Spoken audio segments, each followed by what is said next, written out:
I'm going to call this one When the Thief Steals Your Peace, or apparently your bed. Have you ever had something stolen from you? I have, but I want to talk about three times, and each one of them taught me something I didn't expect. The first happened when I was around 19, sharing a house with a single mom and her young daughter. We had been at a midweek church service, and I happened to get home first. As I opened the front door, I heard the back door slam shut.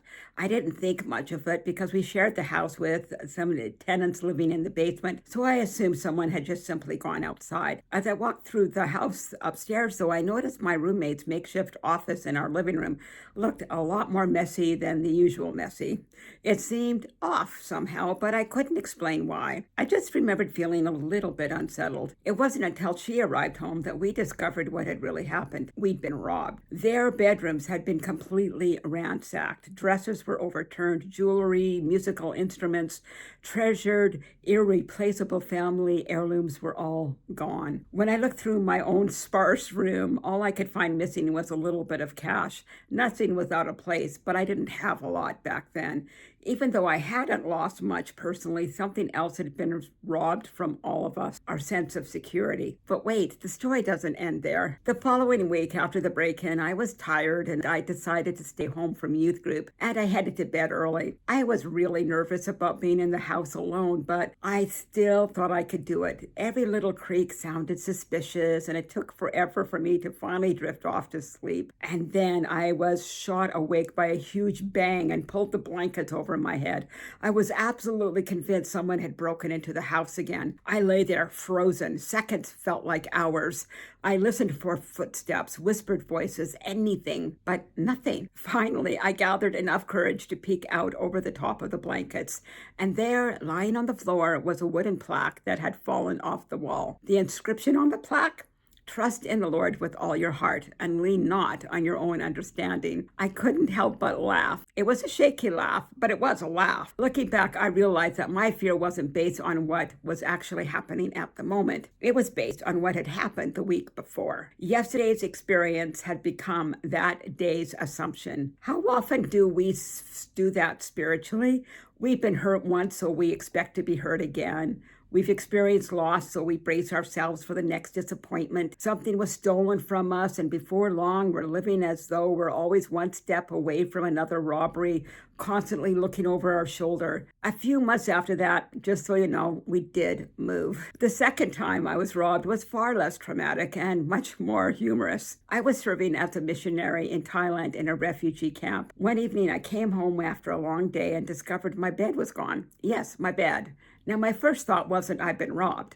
My first thought was I know exactly who did this. There was another missionary living near me who was a legendary prankster. If something disappeared, he was usually at the top of everybody's suspect list. So off I went, determined to catch him red-handed, but Sherlock Cap failed miserably. He was out of town. Well, if it wasn't him, then where on earth had my bed gone? It turned out my landlord had taken it. Now, before you feel too sorry for me and hiss and boo the landlord, let me explain. My bed really wasn't a bed, but I didn't know that. It was a wooden door resting on a homemade bed frame. Apparently, my landlord needed the door back for some reason, so while I was out, he asked his housekeeper to let him in, and he reclaimed it. Technically, he wasn't stealing. He was just taking back his door. Although I have to admit, it did leave me in the awkward position of wondering, where was I going to sleep that night? Thankfully, I managed to find a real bed before the end of the day, and at least he left me my pillow and my sleeping bag. The third time happened while I was renting the basement suite of a police officer and his family. They were robbed, and many valuable items were stolen from his floor. When the thieves entered my suite, they grabbed only one thing, an old boom box, and at that point, they suddenly fled. Later, we discovered why.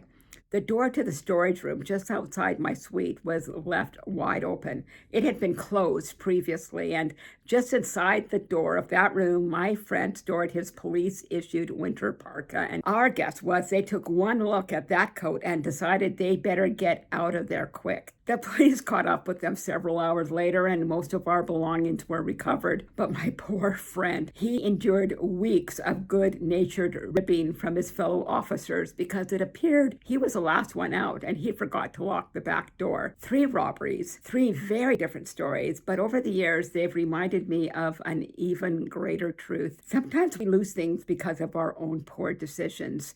Sometimes someone else's choices affect us. Sometimes the enemy barges in without invitation. Whatever the reason, God is still our restorer. He's still our redeemer. He's still our avenger. The enemy might steal and people will fail us. We will be left shaken, but God's word is restoration.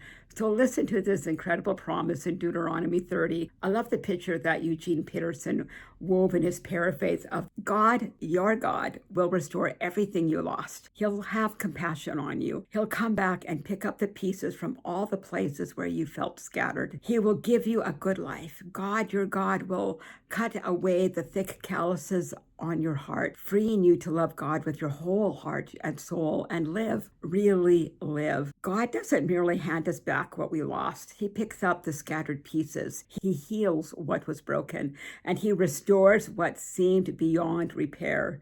Maybe you've allowed the enemy access into areas of your life. Maybe someone else's actions left devastation behind. Maybe you've simply been carrying yesterday's fear and today's circumstances.